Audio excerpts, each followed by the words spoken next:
Assalamualaikum warahmatullahi wabarakatuh. Jumpa lagi bersama channel saya untuk membahas soal CPNS pada tahun 2024. Tapi sebelum itu saya ingatkan dulu teman-teman yang belum subscribe, silahkan subscribe dulu untuk update video terbaru untuk pembahasan soal CPNS. Dan pada video kali ini saya akan membahas soal CPNS tahun 2024 untuk soal TWK HOTS ya.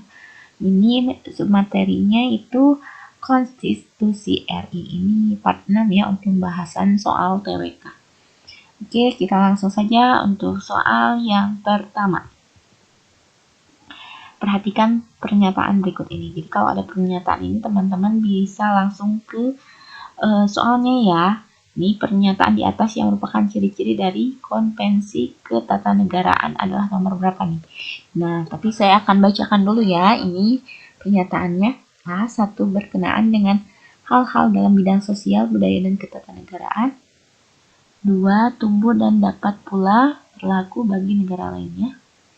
3 merupakan bagian dari konstitusi. Apabila ada pelanggaran terhadapnya, tidak dapat diadili oleh badan pengadilan. 4. Tumbuh, berlaku, diikuti, dan dihormati dalam praktik penyelenggaraan negara. 5. Berasal dari keputusan-keputusan hakim dan ketentuan-ketentuan dari kebiasaan serta adat temurun. Ini nomor berapa yang merupakan ciri dari Konvensi Ketatanegaraannya?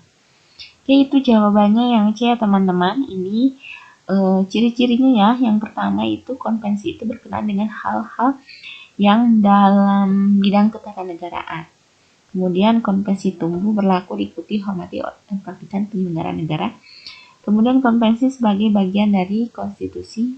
Apabila ada pelanggaran terhadapnya, tidak dapat diadili oleh badan pengadilan. Oke, ini kebetulan ini poin yang keempat ya. Tumbuh, berlaku, diikuti, hormati, dan penyelenggaraan negara. Oke, poin 4 yang betul. Dan ini yang nomor 3 yang merupakan bagian dari konstitusi. Oke, merupakan bagian dari konstitusi, ini yang C ya. Dan tidak dapat diadili oleh badan pengadilan. Ini ya. Oke, jadi yang betul adalah C, nomor 3 dan 4. Yang lainnya itu bukan dari Konvensi Ketatanegaraan. Oke ya, jawabannya. Pertanyaan selanjutnya. Suatu pernyataan terhadap orang banyak yang terlibat dalam suatu tindak pidana untuk meniadakan suatu akibat hukum pidana yang timbul dari tindak pidana tersebut merupakan pengertian dari apa nih? A. Grasi, B. Abolisi, C. Amnesti, D. Rehabilitasi, atau E. Investigasi. Oke. Nah, ini amnesti ya. Jadi pernyataan terhadap orang yang banyak yang terlibat dalam suatu tindak pidana untuk meniadakan suatu akibat hukum pidana yang timbul dari tindak pidana tersebut. Makanya ini amnesti ini diberikan kepada orang yang sudah ataupun yang belum dijatuhi hukuman. Yang sudah ataupun yang belum itu diadakan pengusutan atau pemeriksaan terhadap tindak pidana tersebut. Itu disebutnya amnesti ya. Jadi jawabannya yang C ya teman-teman. Oke, pertanyaan selanjutnya. Perhatikan pernyataan berikut ini. Ini pernyataannya ya, sudah berusia 60 tahun, sudah berusia 67 tahun, telah berakhir masa jabatannya, melakukan tindak pidana dengan hukuman fakultatif, tidak menghadiri persidangan 5 kali berturut-turut. Ini pemberhentian hakim konstitusi dari jabatannya secara hormat ditunjukkan oleh nomor berapa nih? Oke, secara hormat ya teman-teman.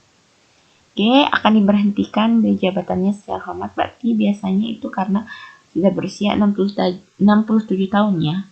Kalau hakim kemudian meninggal dunia telah berakhir masa jabatannya, mengajukan pengunduran diri pada Mahkamah Konstitusi atau sakit jasmani rohani secara terus-menerus yang dibuktikan oleh surat keterangan dari dokter. Ini jawabannya itu adalah yang B ya, yang nomor 2. Sudah berusia 67 tahun dan nomor 3 telah berakhir masa jabatannya. Oke, jadi jawabannya yang B ya. Pertanyaan selanjutnya.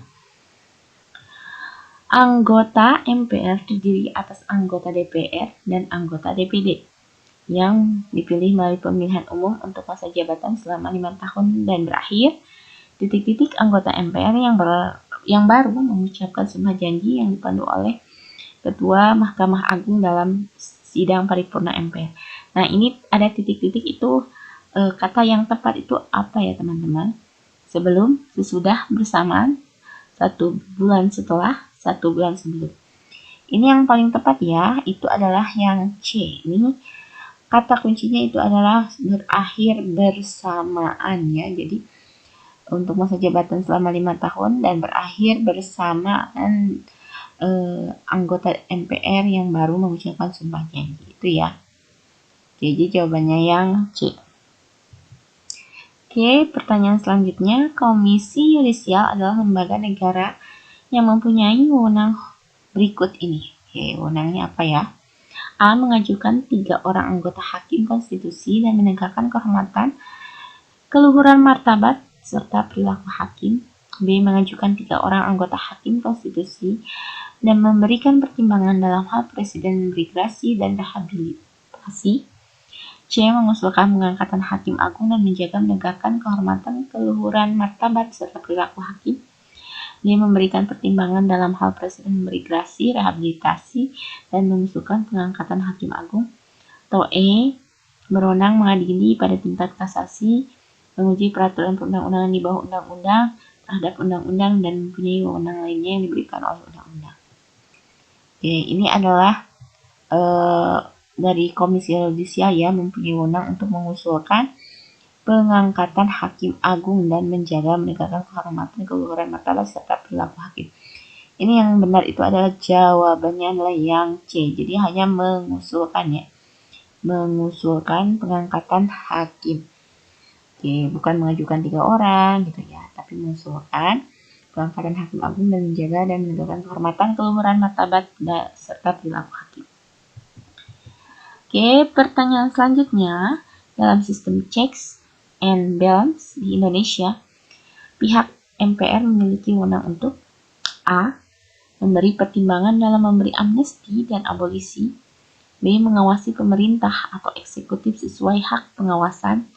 C. Menyetujui atau menolak menyetujui perjanjian internasional. D. Memberi pertimbangan dalam pengangkatan dan penerimaan duta asing. Atau E. Memberhentikan presiden dan wakil presiden atas usul DPR. Ini sistem checks and balance ya. Dari pihak MPR itu punya wewenang apa? Oke, ini punya wewenangnya dalam sistem checks and balance Indonesia, berhak wewenang ya untuk memberhentikan presiden dan wakil presiden atas usul DPR. Oke, jadi jawabannya adalah yang E ya, memberhentikan presiden dan wakil presiden berdasarkan usul DPR. Oke, pertanyaan selanjutnya ini ada pernyataan lagi ya, banyak nih. Ada jaminan atas hak asasi manusia, jaminan atas pemerintah yang adil dan beradab, ditetapkannya susunan ketatanegaraan yang bersifat mendasar, menguasai sebagian atau seluruhnya dari hajat hidup orang banyak, adanya pembagian atau pembatasan tugas-tugas ketatanegaraan yang juga bersifat mendasar, tidak ada pembagian atau pembatasan tugas-tugas kenegaraan yang bersifat tambahan. Ini dari pernyataan yang tadi itu sebagai hukum dasar tertulis, konstitusi mengatur 3 masalah pokok. Yang mana nih masalah pokoknya yang tepat? Oke, kita bahas ya. Ini jawabannya adalah yang E ya. Jadi hukum dasarnya itu yang tertulis, konstitusi mengatur 3 masalah pokok. Yang pertama, jaminan terhadap hak asasi manusia. Tadi nomor berapa? Itu nomor 1. Kemudian ditetapkan susunan ketatanegaraan yang bersifat mendasar. Ini adalah nomor 3 ya. Kemudian terakhir adanya pembagian atau pembatasan tugas-tugas kewenangan negara yang bersifat mendasar. Ini adalah nomor 5. Jadi jawabannya yang E ya. Yang E 1, 3, dan 5. Oke. Itu ya. Itulah teman-teman untuk pembahasan soal pada video kali ini. Mudah-mudahan bermanfaat. Jangan lupa untuk teman-teman subscribe channel ini untuk update video terbaru untuk pembahasan soal CPNS ataupun P3K. Jangan lupa juga untuk teman-teman terus berdoa, mudah-mudahan pada tahun ini teman-teman bisa diterima menjadi CPNS pada tahun 2024. Ya, terima kasih sudah menyaksikan video kali ini. Sampai jumpa di video selanjutnya. Wassalamualaikum warahmatullahi wabarakatuh.